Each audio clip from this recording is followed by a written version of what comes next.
क्या कर रहे थे हम लोग? वही जो करते कहते और सुनते चले आ रहे हैं कि ध्यान में ही ज्ञान है। ध्यान में ही ज्ञान है। जो देगा ध्यान उसी को मिलेगा ज्ञान, और जितना देगा ध्यान उतना ही मिलेगा ज्ञान। थोड़ा ध्यान थोड़ा ज्ञान, ज़्यादा ध्यान ज़्यादा ज्ञान, क्योंकि ध्यान में ही ज्ञान है। मैं साबिर अली और आप देख रहे हैं ILC से अली क्लासेस, जो अलीगढ़ बेस्ड नीट जेई का रेजिडेंशियल कोचिंग क्लास है। ठीक है, साथ ही AMU जामिया और दूसरे यूनिवर्सिटी के दूसरे एंट्रेंस की भी तैयारी कराते हैं, जैसे 9th 11th diploma engineering, BSc nursing, CET CUET वगैरह वगैरह की तैयारियाँ होती है। तो जो लोग तैयारी करना चाहते हैं वो कांटेक्ट कर सकते हैं। ऑनलाइन ऑफलाइन दोनों ही मोड अवेलेबल है।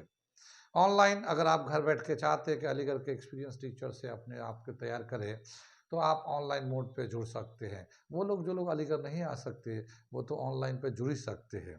ठीक है, साथ ही हमारे चैनल को सब्सक्राइब कर ले, क्योंकि हम लोग AMU जामिया दूसरे यूनिवर्सिटी के जो भी इंफॉर्मेशन एडमिशन से रिगार्डेड आते रहते हैं, हम लोग अपडेट करते रहते हैं।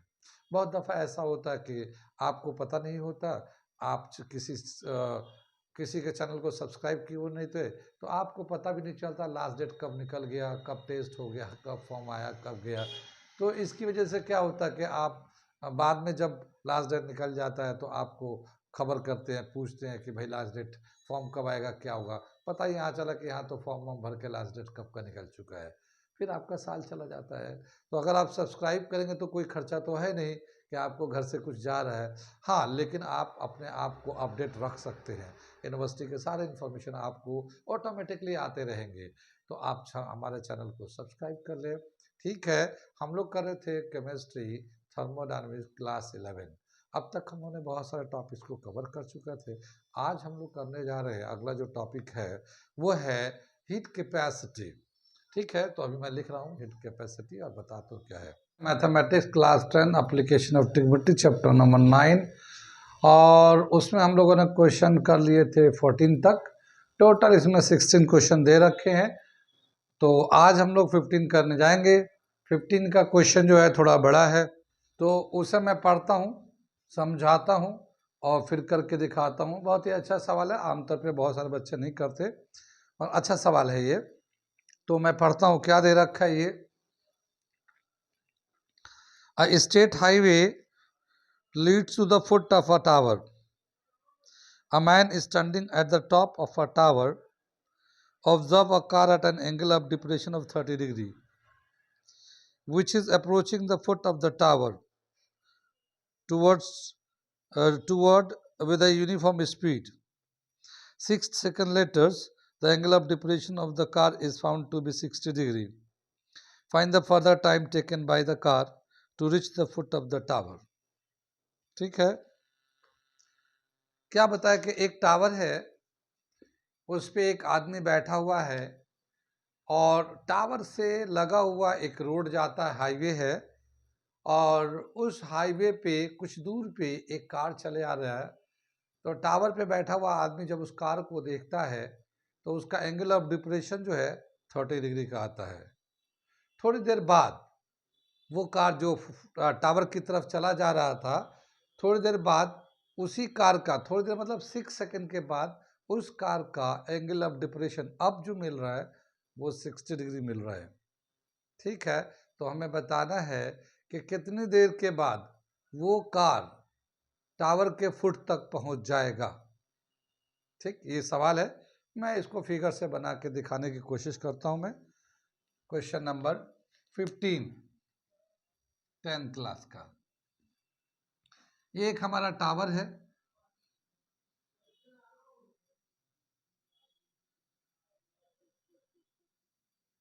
यहाँ पे एक आदमी बैठा हुआ है, ठीक है ना। यहाँ से ये आदमी एक देख रहा है इसको, ठीक है, ये आदमी देख रहा है।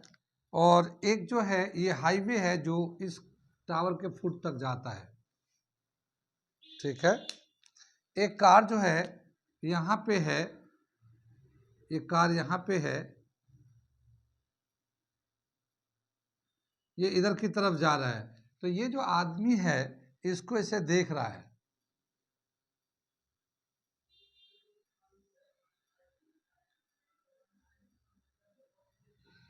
तो यहाँ पे जो एंगल ऑफ डिप्रेशन बन रहा है इसका 30 डिग्री का है ये।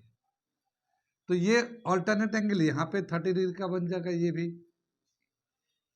ठीक है, इतनी बात समझ में आ गई। लेकिन ये कार जो ना मूव कर रहा है, आगे की तरफ चला जा रहा है, थोड़ी देर बाद ये कार जो ना पहुंच जाता है यहाँ पे।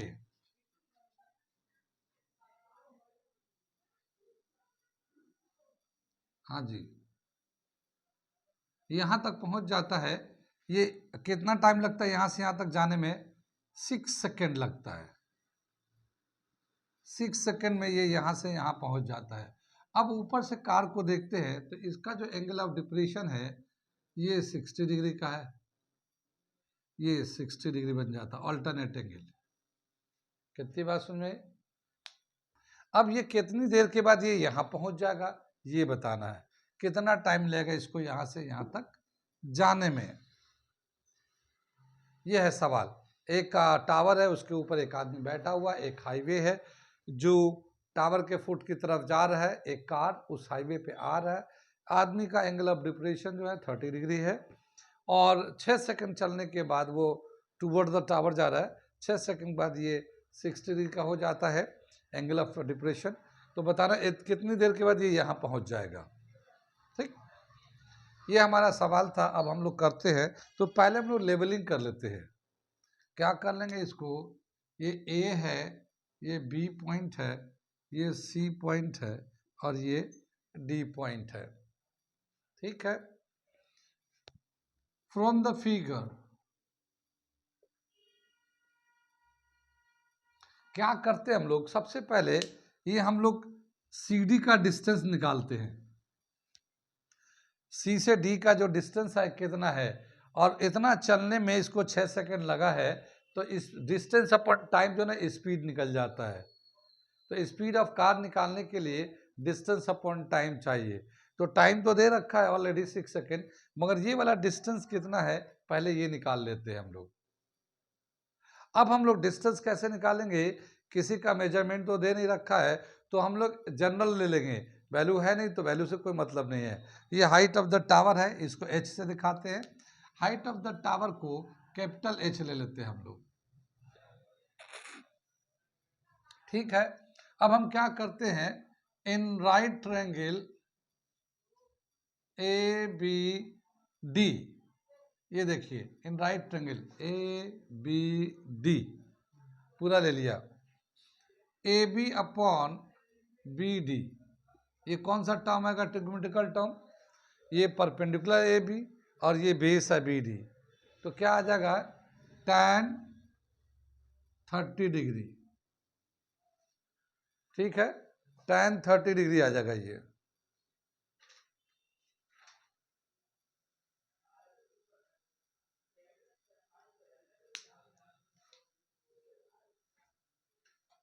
दिख रहा है ये,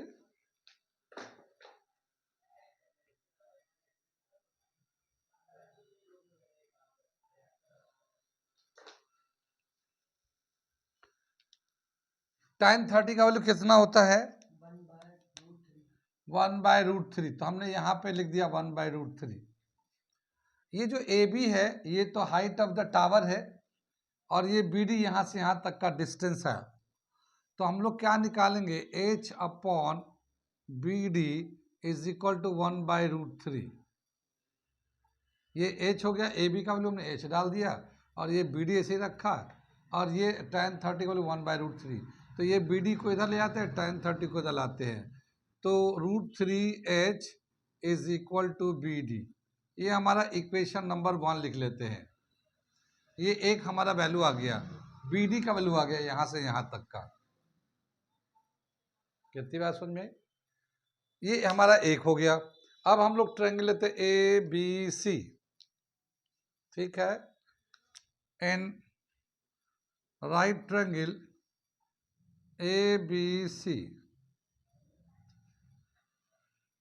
इसमें लेंगे A B upon B C, A B upon B C, ये भी tan आ जाएगा परपेंडिकुलर अपॉन बेस tan, मगर यहाँ पे जो एंगल होगा 60 डिग्री होगा और tan 60 का वैल्यू होता है √3।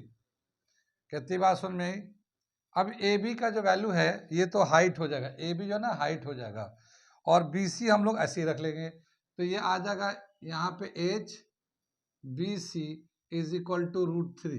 ये हमने इसको वहां पे लिख दिया, ठीक है। और ये बात समझ में है। अब क्या हो गया, बी सी कितना आ जाएगा हमारा, B C is equal to H upon √3, H upon √3। ये सेकेंड इक्वेशन हो गया, ठीक है ना। ये बी सी यहाँ चला गया और √3 नीचे आ गया, तो बी सी आ गया। अब अगर हम लोग फिगर में देखते हैं, देखो बी सी का वैल्यू ये दे रखा है एच अपॉन √3, और बी डी का जो वैल्यू है बी डी ये हमारा √3h है। अगर हम लोग सी डी निकालना चाहते हैं तो बी डी में से बी सी को माइनस कर देंगे। सी डी में अगर सी डी निकालना चाहते हैं तो बी डी में से बी सी को माइनस कर देते हैं हम लोग, ठीक है। बी डी का वैल्यू कितना है, √3h, √3h, ठीक है। और बी सी का वैल्यू कितना है, h अपॉन √3। ये सी डी हो गया हमारा।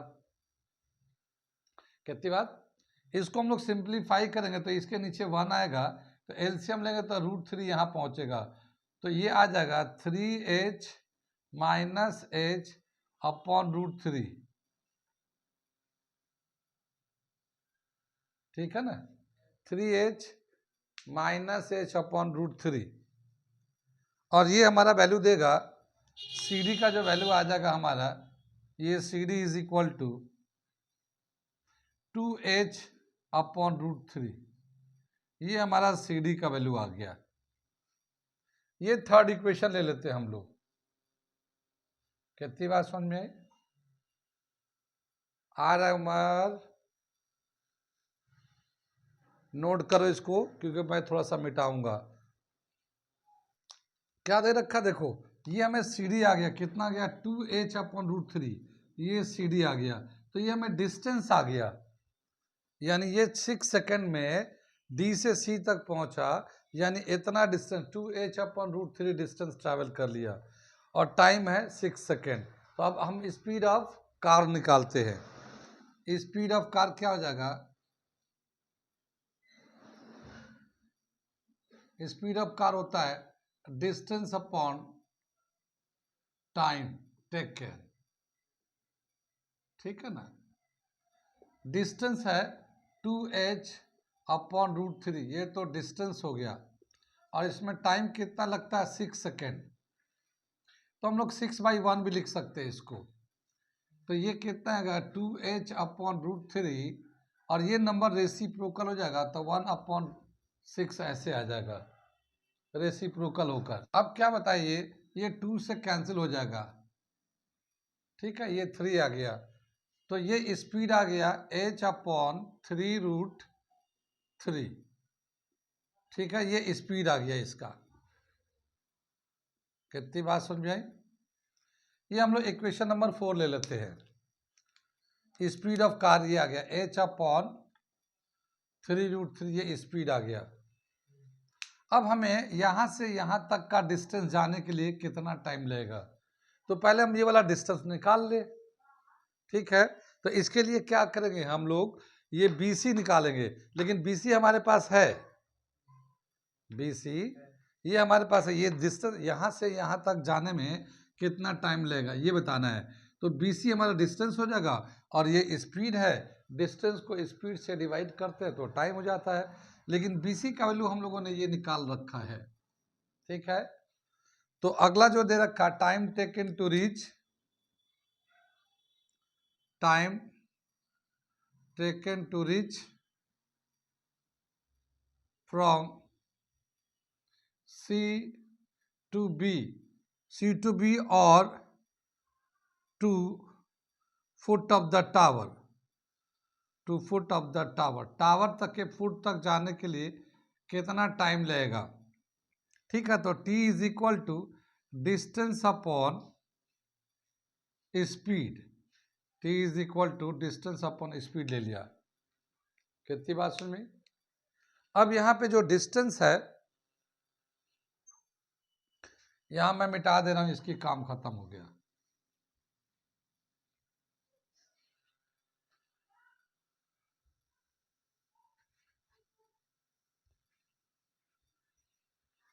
यहाँ जो डिस्टेंस है, इसमें डिस्टेंस हम लोग लेंगे BC। ये सब BC जो ना डिस्टेंस है, वो डिस्टेंस यहाँ से यहाँ तक जाने में BC डिस्टेंस होगा। और स्पीड जो है ना, ये है तो h/3√3 ये स्पीड है। BC का जो वैल्यू दे रखा है वो दे रखा h/√3। BC का वैल्यू दे रखा h/√3 और उसके नीचे आएगा h/3√3। ठीक है ना। ये चार टर्म है तो ऊपर वाला तो ऐसे ही आ जाएगा और नीचे वाला रेसिप्रोकल हो जाएगा 3√3/h। ये h से h कैंसिल हो जाएगा, √3 से √3 कैंसिल हो जाएगा, बचेगा 3। यानी अब उसको लगेगा जस्ट 3 सेकेंड। ठीक है ना, 3 सेकेंड यहां से यहां तक जाने में लगेगा। ठीक है ना। यानी ये C से अगर फुट ऑफ द टावर तक जाना चाहता है तो अब इसको 3 सेकेंड लगेगा। और अगर टोटल यहाँ से यहाँ तक जाना चाहेगा तो कितना लगेगा, 9 सेकेंड। 6 सेकेंड तो ये था ही था और ये 3 सेकेंड, ये टोटल 9 सेकेंड लग जाएगा। कहाँ कहाँ समझ में आया, कहाँ कहाँ नहीं आया,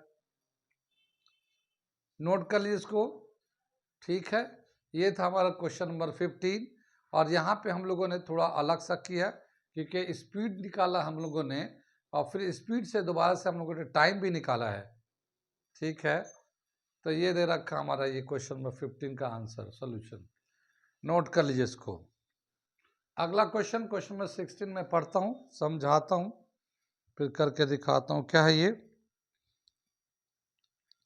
The angle of elevation of the top of a tower from the 2 points at a distance of 4 meter and 9 meter from the base of the tower and in the same straight line with it are complementary. Prove that the height of the tower is 6 meter. ठीक है, ये question जो है 16 number, इस तरह के बहुत सारे सवाल जो है ना इंट्रेंस में आते हैं। तो मैं पहले इसको समझाता हूँ, एक रिलेशन निकाल देता हूँ, फिर बाकी इसके बारे से कर लेंगे। क्वेश्चन नंबर 16 क्या दे रखा है, ये एक हमारा टावर है ये, और इसका एक हाइट है h ले लेते हैं। ठीक है, ये एक h हाइट है इसकी, और एक पॉइंट से जब इसका एंगल ऑफ एलिवेशन देखते हैं तो थीटा है, और दूसरे पॉइंट से जब एंगल ऑफ एलिवेशन देखते हैं तो ये 90 माइनस थीटा है, क्योंकि ये कॉम्प्लीमेंट्री एंगल है। कॉम्प्लीमेंट्री एंगल है तो कॉम्प्लीमेंट्री एंगल जानते हैं, if the sum of two angle is 90 degree then it is called complementary angle. जैसे 30 प्लस 60 90 होते हैं, तो 30 और 60 दोनों एक दूसरे के कॉम्प्लीमेंट्री एंगल है। ठीक है, तो अगर ये थीटा था तो दूसरा जो एंगल होगा 90 माइनस थीटा होगा, कॉम्प्लीमेंट्री एंगल। तो क्या बताया कि एक टावर है, उसको एक पॉइंट से एंगल ऑफ एलिवेशन देखते हैं, दूसरे पॉइंट से एंगल ऑफ एलिवेशन देखते हैं, तो दोनों एंगल ऑफ एलिवेशन कॉम्प्लीमेंट्री है। लेकिन पहला जो हाइट डिस्टेंस है वो उसमें वैल्यू दे रखा है, मैं इसको जनरल ले रहा हूँ। पहला जो डिस्टेंस है वो a है यहाँ से यहाँ तक, और दूसरा जो डिस्टेंस है वो b है। ठीक है, तो इसका HAB में रिलेशन बताना है। HAB में height, first distance and second distance, इन तीनों में आपस में रिलेशन दिखाना है। ठीक है ना, मैं ये करता हूँ क्योंकि ये आगे फिर इसी पे क्वेश्चन में करा दूंगा। क्या दे रखा है इसमें, अगर हम लोग लेवलिंग कर लेते हैं इसको तो ये आ जाएगा हमारा ABCD।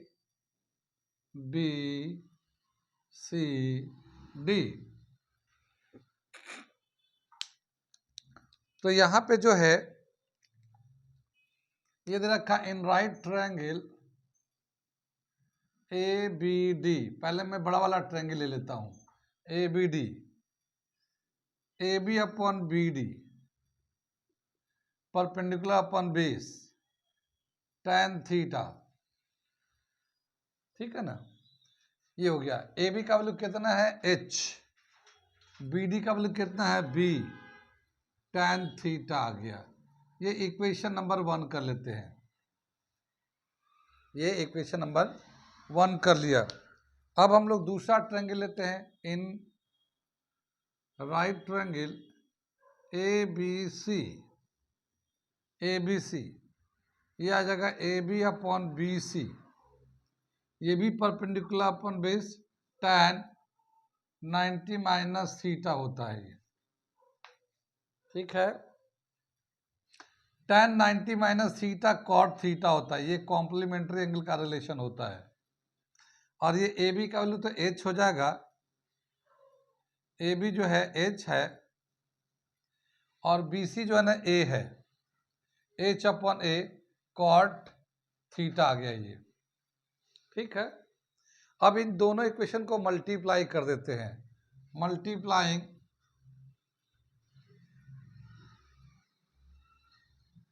Equation 1 and equation 2 multiply कर देते हैं हम लोग, तो क्या होगा, ये h अपॉन ए बी हैगा, यहाँ पे h अपॉन ए, ये तो लेफ्ट में आएगा और ये tan theta into cot theta इधर आ जाएगा। तो क्या आ जाएगा, ये h upon A into H upon B is equal to tan theta into cot theta, ठीक है। ये h square upon A B is equal to tan theta into cot theta 1 होता है, tan theta into cot theta 1 होता है, ये जानते हैं ना। ये tan theta into cot theta, ये tan थीटा है और कॉट थीटा को 1 अपॉन tan थीटा भी लिख सकते हैं, ये कैंसिल हो जाता है, ठीक है। ये h square is equal to A B, ये ए बी को क्रॉस कर दिया और h is equal to A B root में, ये हमारा एक रिलेशन आ जाता है कॉम्प्लीमेंट्री एंगल के रिस्पेक्ट में। और इससे बहुत सारे सवाल जो है ना एएमयू में और कोई भी दूसरा एंट्रेंस होता है तो इससे आता है, ये शॉर्ट फॉर्म में से। ये जो हाइट है, ये एक डिस्टेंस ए और दूसरा डिस्टेंस बी जो कॉम्प्लीमेंट्री एंगल बनाते हैं, तो इन दोनों का जो डिस्टेंस है ये ए बी और एच, इनका आपस में इस तरह से रिलेशन आता है, H is equal to root A B. अब जैसे क्वेश्चन में दे रखा है इसमें कि एक ये टावर है, इसका हाइट बताना, प्रूफ करके दिखाना है, लेकिन एक जो है ना 4 मीटर पे जो एंगल निकालते हैं और 9 मीटर के जो एंगल निकालते हैं, ये दोनों कॉम्प्लीमेंट्री एंगल होते हैं। बुक में जो दे रखा है, बुक में क्या दे रखा है, ये ए जो है 4 मीटर है और ये जो बी है ये 9 मीटर है। तो अब हमें बताना कि इसमें हाइट कितना होगा, हाइट प्रूफ करना कि वो 6 मीटर आएगा। तो ये h अगर निकालना चाहते हैं, यहाँ पे h, तो a का वैल्यू कितना डाल दें 4, b का वैल्यू कितना डाल दें 9, ये आ जाएगा 36, इसका रूट लेंगे तो हाइट जो है ना 6 मीटर आ जाएगा। यही हमें प्रूफ करके दिखाना था, लेकिन हमारा ये रिलेशन बहुत काम का है और इसको निकालते ऐसे है। यही रिलेशन करते भी तो ऐसे ही करते, लेकिन हाँ ये हमने जनरल बना लिया फॉर्मूला, यहाँ पे फॉर्मूले हमने जनरल बना लिया। अब फिर इसका जो जो वैल्यू हो सकता, वैल्यू बदल जाए, वैल्यू कुछ से कुछ दे दे, तो हाइट या हाइट का वैल्यू दिया हो, इसका वैल्यू दिया हो, बी निकालना हो, बी भी तो ऐसा भी तो हो सकता है कि हाइट का वैल्यू दे दे, ए का वैल्यू दे दे, बोले बी निकालिए, ये वाला डिस्टेंस निकालिए। इसमें कॉम्प्लीमेंट्री एंगल है, मेनली ये याद रखना है। या फिर हो सकता है बी का वैल्यू दे रखा, ए का वैल्यू निकालने को बोल दे, ठीक है। तो इस तरह का इसमें कोई भी निकालने के लिए कई सारे क्वेश्चन के लिए काम आ जाएगा। ये कहाँ समझ में आए, ये नोट करिए, इसे कोई डाउट हो तो पूछ लीजिए।